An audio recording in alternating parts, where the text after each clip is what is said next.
Hi guys, good day to all.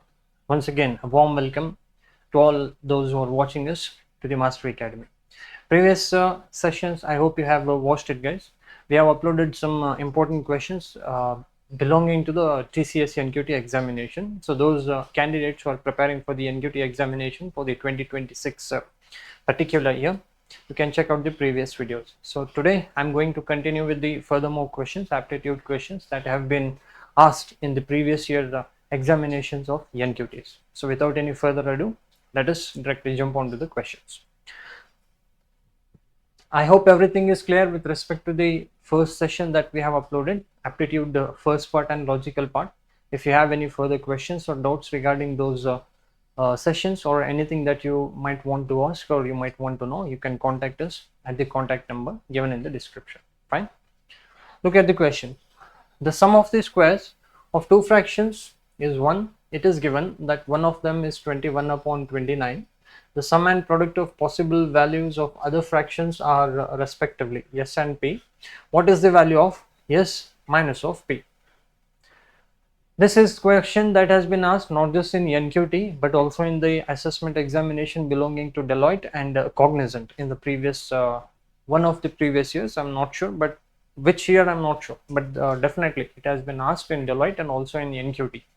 Large number of candidates undergo a mistake here.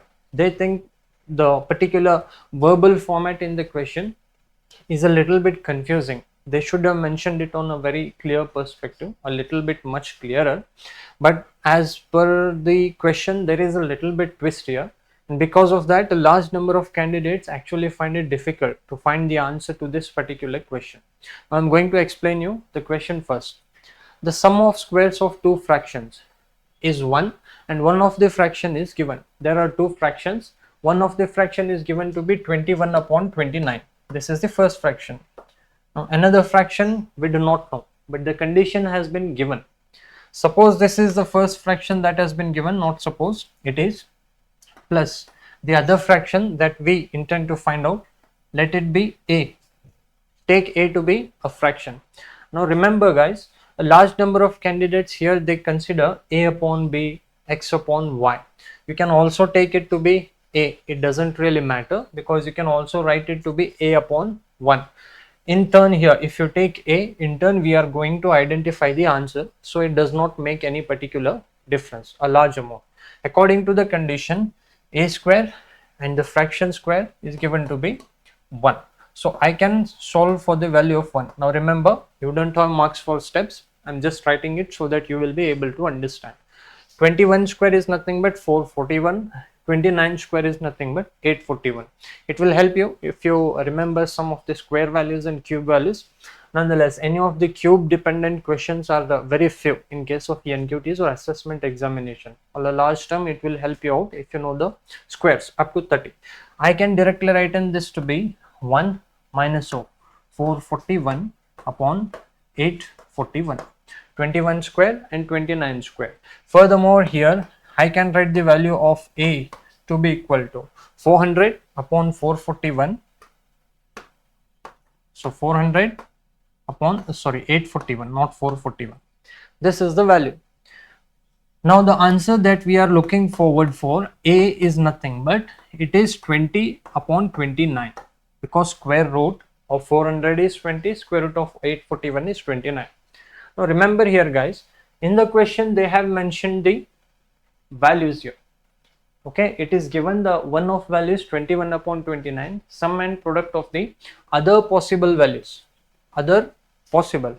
Now remember, we can take in the square format just positive number. We can only take in 20 upon 29. But here in this particular question, we also have to consider the negative answer, because square root also takes in the positive approach and negative approach. Positive, the answer will be 20 upon 29. Negative, it will be negative of 20 upon 29. In this particular question, you have to take in both the positive and the negative value. Students, they particularly get a question, how should we come to know only in this question, sir, that we have to take both positive and negative? If you look at the question, they have mentioned possible values. If in case the word possible, in case the word possible was not mentioned, you could have just taken 20 upon 29 and you could have solved for further answer. But here, as the word possible has been mentioned, square root also defines the positive value and negative value. This is the first case. The next statement here, respectively, yes and P, the sum and product. Here a large number of candidates think, according to the question sum and product, candidates think this sum refers to the sum of both the fractions 21 upon 29 and 20 upon 29, because basically students only take the positive answer here, 20 upon 29. That will be the first answer, 20 upon 29. Other fraction they have given 21 upon 29. So candidates usually think the sum that he is referring will be the sum of these two fractions, and the product basically will be the product of these two fractions. But remember guys, if you look carefully, sum and product of the possible values of other fractions. He is referring to other, the term other, and is also referring to possible. So this other refers to these two answers that we have obtained, positive and negative value. Possible says positive and negative value. Both the values are possible, and other clearly specifies that we are not going to consider this. 21 upon 29 is not what we are going to consider. They have mentioned other, hence we are going to continue with these two values that we have obtained. They are saying the sum and product. Sum is given by S, product is given by P, as they have mentioned. So sum of these two answers and product of these two possible values, this is what the values that we have obtained. Now sum basically refers to 20 upon 29 plus of, I'll just write it so that it will be easier. So this is sum, negative of 20 upon 29 and positive of 20 upon 29 are both fractions that we have obtained, possible values.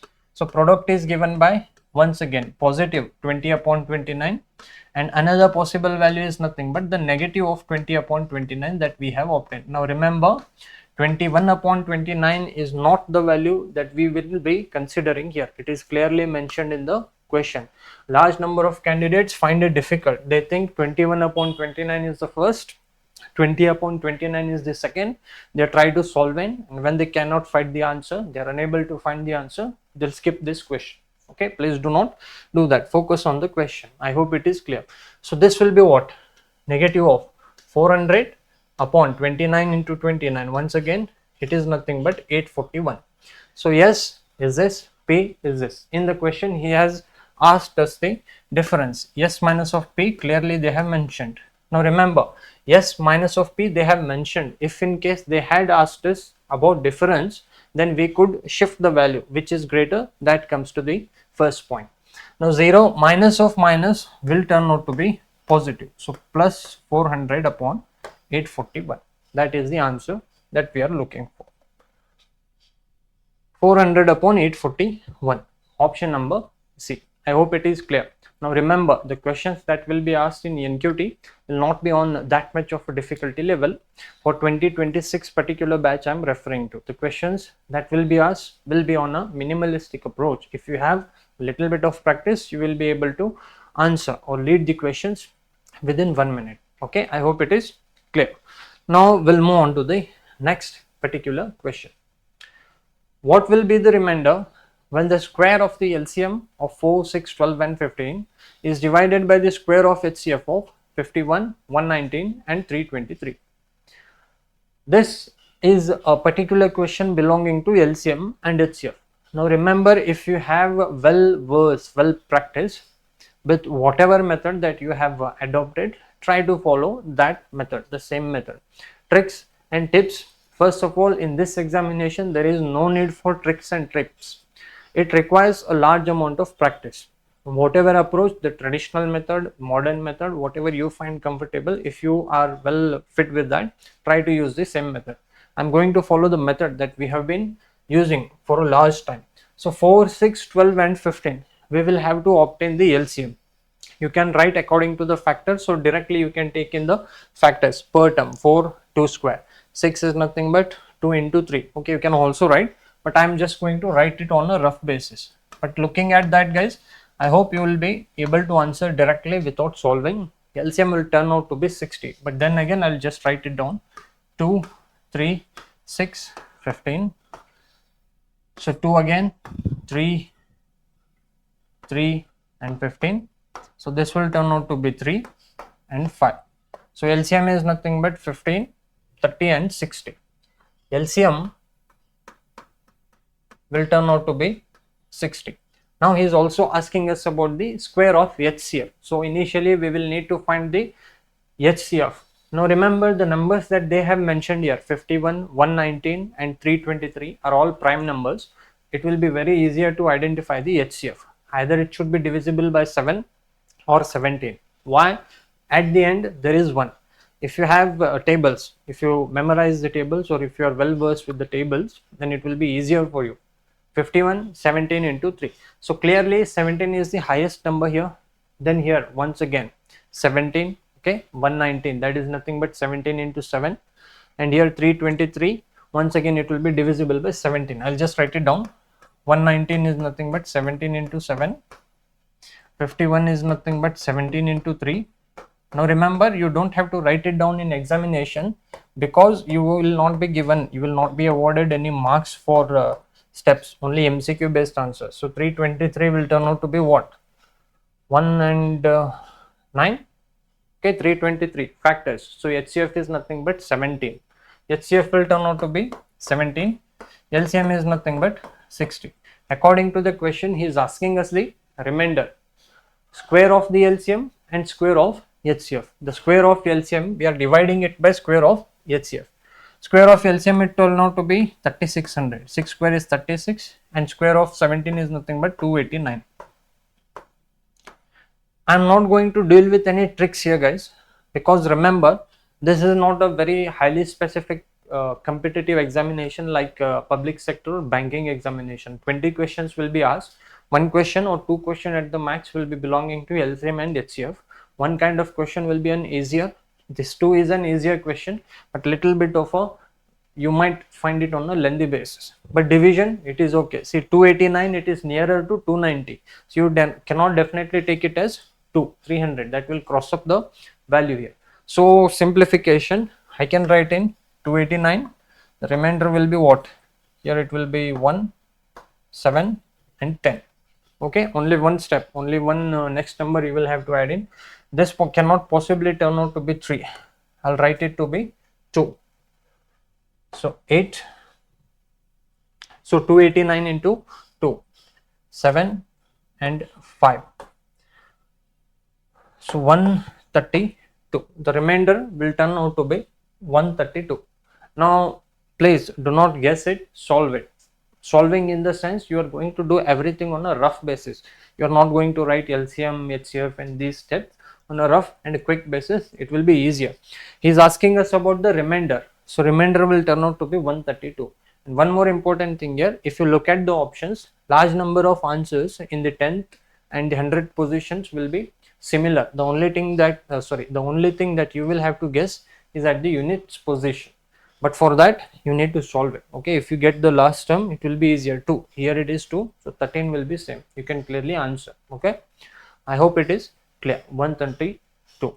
Now remember, if you want to deal with shortcuts and tricks and tips, I wouldn't not an advice, just a suggestion, just my idea.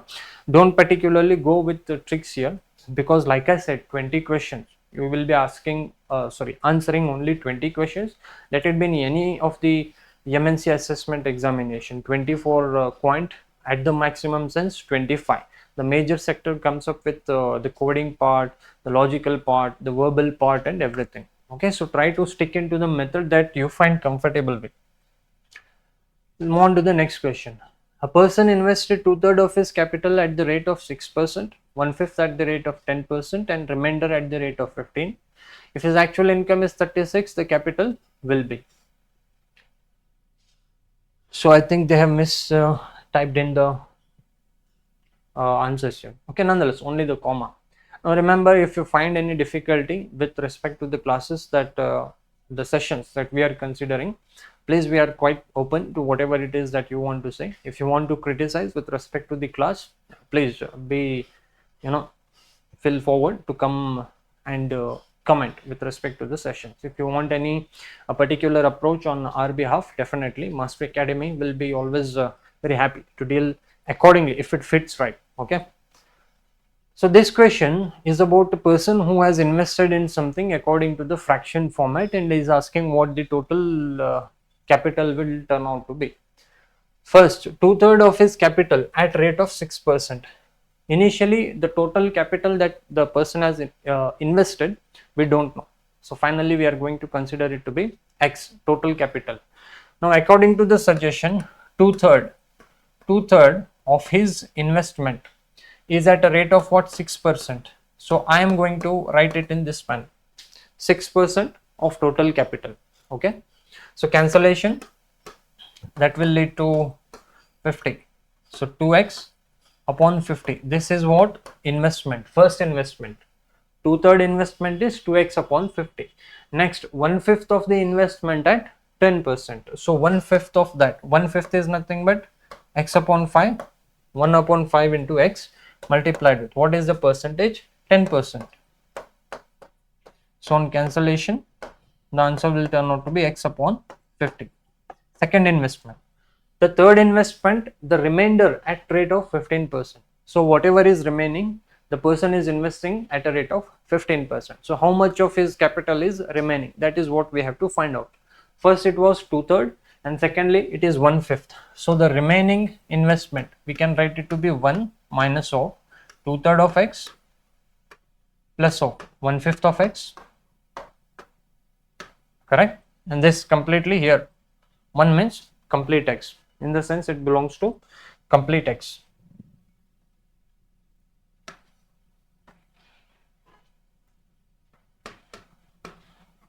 Okay, this will be like this. Now, like I said guys, you don't have to write this in examination. I'm going to particularly write in the answer here directly. LCM will turn out to be 15. So this will be 10x, 5 into 2, 10x, and here you multiply with 3x. So 13x. 13x divided by 15. 15x minus of 13x, that will turn out to be 2x divided by 15. So this is what the remaining investment. This is the remaining investment that he is doing or investing at a rate of 15%. So third amount of investment that this person, I can imply now 2x upon 15 of what? 15%. So 15% is nothing but 15 upon 100. Percentage, if you want to convert to a normal factor, that is how you just divide it by 100. That is how you do. So on cancellation, it will be what? X upon 50. So the second investment and third investment are one and the same. X upon 50, x upon 50, 2x upon 50, or x upon 25, or I can also write it to be x upon 25. 3 investment. Now the total actual income is given as 3600. So we can equate the values now. What is the first investment? X upon 25. 2x upon 50, I am writing to be x upon 25.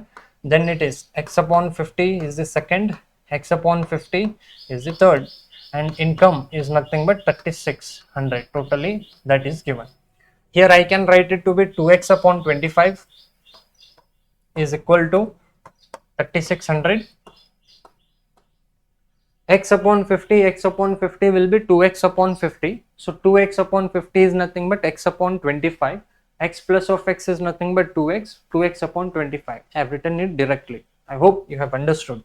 So now the value of x will be given as 25 into 3600 divided by 2. So on cancellation, this will be 18. So now you will have to multiply 18 into 5, 90. So 18 and then it will be what? 45. Okay. Total capital is nothing but 45,000 rupees. Option number 4. 45,000 guys. The comma, I think it has misprinted here. I hope it is clear and understood. Now we'll move on to the next question.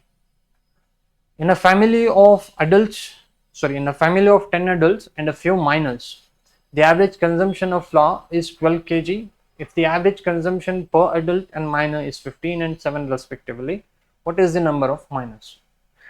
Always remember, you are going to get 2 questions on a maximum sense in MNC assessment examination, specifically in NQTs. questions belonging to averages has been asked a lot. Now minor here refers to small kid, sibling, children, whoever is below 18, that is minor. So in a family there are 10 adults and few minors. Average consumption is given per adult and minor is also given. What is the number of minor? Total number of children. How many children are there? Now I can write in total average to be equal to 12 kg. 12 kg is the total average. Now average is given by what? Sum divided by number of elements. Sum divided by number of elements. Sum is nothing but the total value.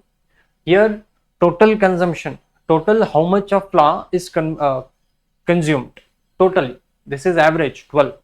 Now 15 kg adults are consuming and 7 kg minors are consuming. I can write in the sum. Sum can be written as average into the total number of elements. Okay, if I want the total sum, total consumption of adults, this is average 15. Number of average is also given, so 15 into 10, 150. I hope it is clear. I am writing the sum, total sum. This is total average. Total average is equal to total sum divided by total number of people, including adults and minor. Here I am writing the sum of how much flour is being consumed only by adults. How many adults? 10 adults. N is 10. Average is given of adult 15. So 15 into 10, 150. Plus this is the consumption of adults. We also need the consumption of minors. Then we'll get the total sum. How many minors are there? We don't know the number of minors, but average consumption has been given. So average consumption, that will be a number of adults, number of minors. We do not know. We can take that to be X, the number of minors. So total sum divided by total number of people, total number 10 adults and X is the number of minors, unknown. I can write in 10 plus of X. And then 12, this is the total average consumption of flour that has been given. Now all we need to do is simplify. I'll write down the value directly. So 120 plus of 12x will be equal to 150 plus of 7x. You will have to simplify this one. Now the value will turn out to be what, guys? 5x will be equal to 30. So the value of x will turn out to be 6.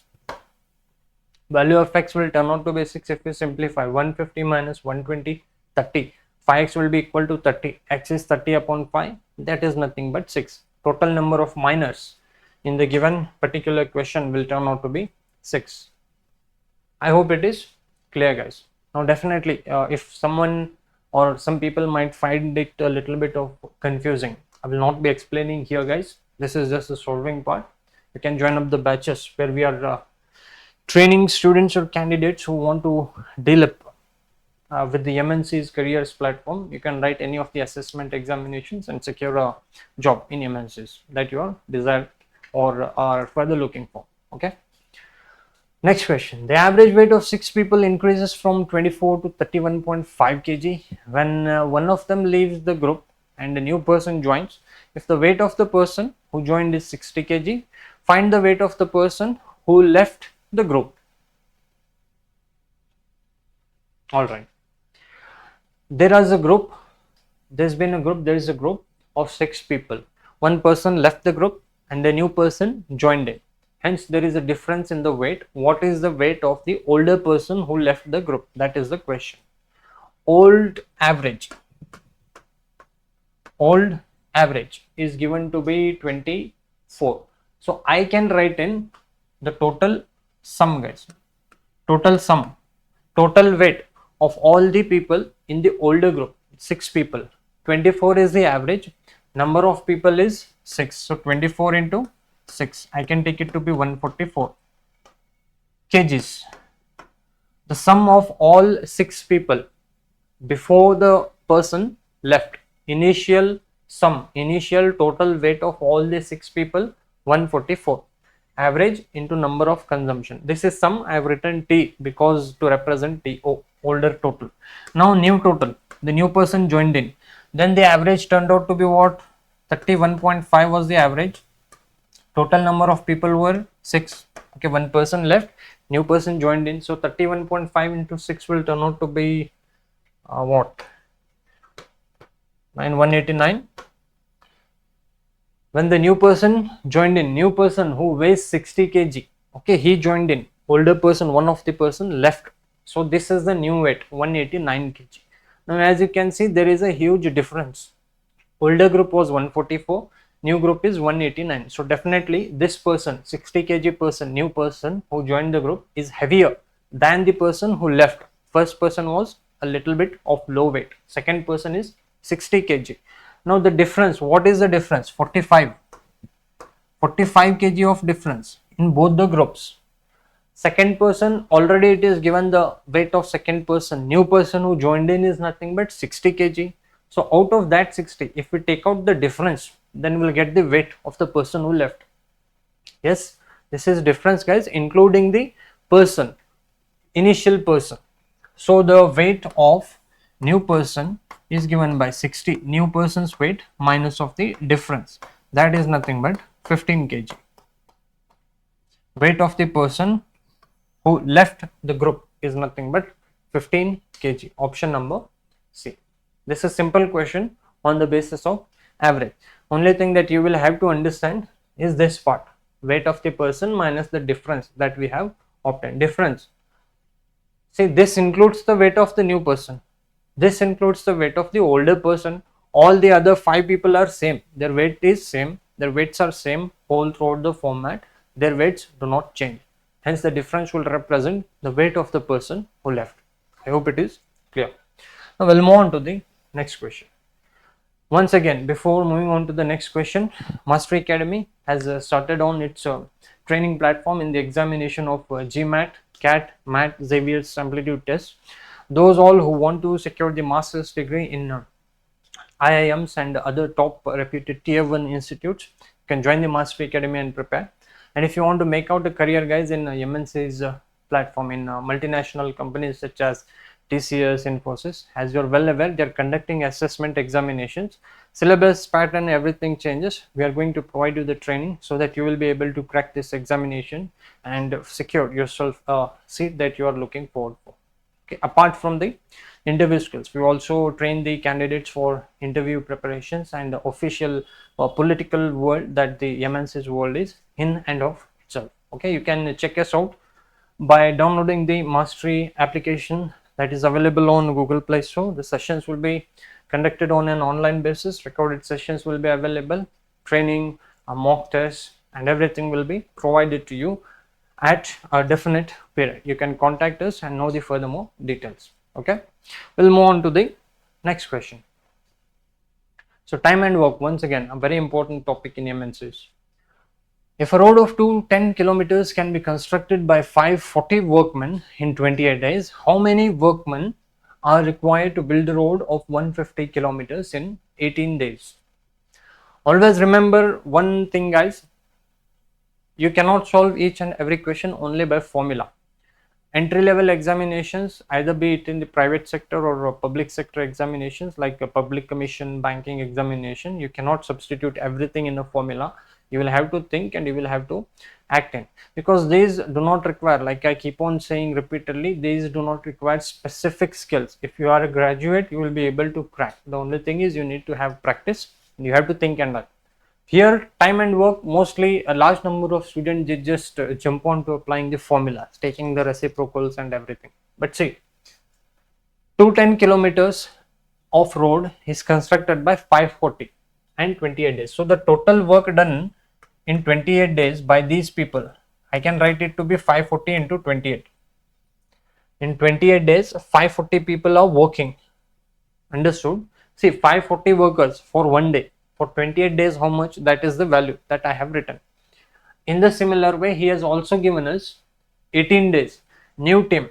That is what we have to find out. How many people are to be involved for a period of 18 days if they have to work on 150 kilometer. New number of workmen or people we do not know. I am going to take that as M, number of unknown people, and they are all working for 18 days. All right. Now 210 kilometer and 150 kilometer. Once again, the distance has been given. So here I can go in with the ratio, right? Okay, I can equate and take in the ratio. Why? Because this represent how many men are working for 20 at the total work. This two will represent the total work, and this is the work that they are doing, the length work that they are doing, and this two is the work that they are doing. Ratio is nothing but the equality of two similar quantities. Always remember, ratio is nothing but comparison of two similar quantities. Here I am just comparing the ratio format, these workers and their work, these workers and their work. That is what we are doing. Now remember,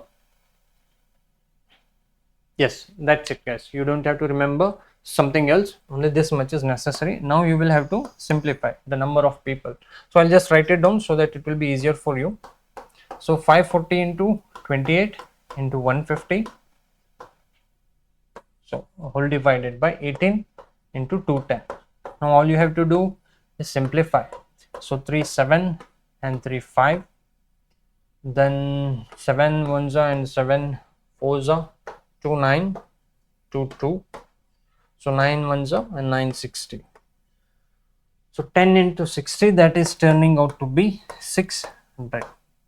600, option number A. In 18 days, if 150 kilometer of road is to be built, here there should be 600 number of people should work continuously for 18 days. I hope you have understood. Here we are taking the ratio. Remember, in many of the questions you will not be able to apply directly the formulas. If you keep on looking just at the formulas, it will be a little bit of difficult. Practice. Okay, revision. It is not how many number of questions you are solving, it is about how many times you are solving. Revision is important guys if you want to crack any of the competitive examination. Okay, just work on that. We'll move on to the next question. Ages. The present ages of 4 people or persons are in the ratio 1:2:3:4. Average of their ages 7 years ago was 28.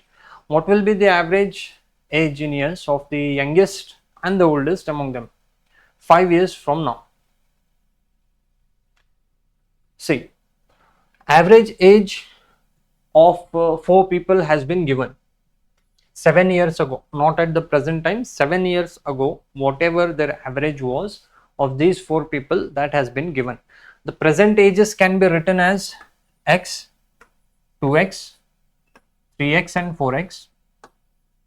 This is the present age. X is nothing but the constant guys. In format of ratio, x or any element that you take will be constant, and that will apply to each and every person.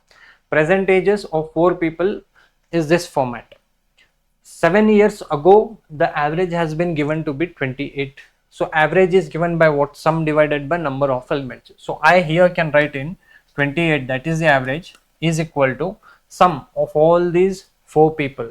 X, I'll write it down here. So x plus 2x plus 3x plus 4x, that will turn out to be what? Sum of all the 4 people, which is nothing but 10x minus of 7 into 4. Remember guys, these are 4 people 7 years ago. The average here has been represented as 7 years ago, backwards. So each and every person was 7 years younger. So 7 into 4, 28. So 7 into 4, 10x is the total age 7 years ago. All that time you will have to eliminate, you will have to subtract. So 7 into 4, that will turn out to be 28 whole divided by number of element, that is nothing but 4. Totally there are 4 people. So you will have to simplify this one now.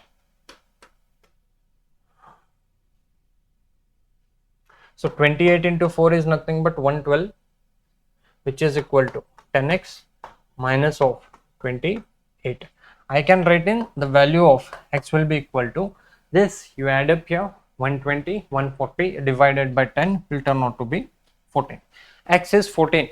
Now we can substitute and identify. No need to substitute in all the values. Just look at the question. They are asking us the average age of youngest and oldest. So youngest is x, oldest is 4x. They are asking us what? The average of both these people. So x and 4x, only these two values is we are going to need. 5 years from now, 5 years from now, 5 years in the future. So x plus of 4x, that will turn out to be the sum of oldest and youngest. Total sum x plus 4x plus of 10 5 years belonging to the youngest person, 5 years belonging to the oldest person, 5 years from now. So 5 years beyond. Total sum divided by number of elements. There are two number of people, and he is asking us the average. In the question, if you look in, he is asking us the average of oldest and youngest, and that is the average that we actually need to find out. X is nothing but 14, that has been given. X is 14, so substitute 14 plus of 14 into 4, 56. So 56 plus of 14 will be 70, plus of 10, that will turn out to be 80. 80 divided by 2 is nothing but 40 years. Okay, I hope it is clear, guys. Simplification, I'm not writing it down. If you find any difficulty with respect to the explanation, or there is something else that you want to say, you can definitely let us know in the comment box.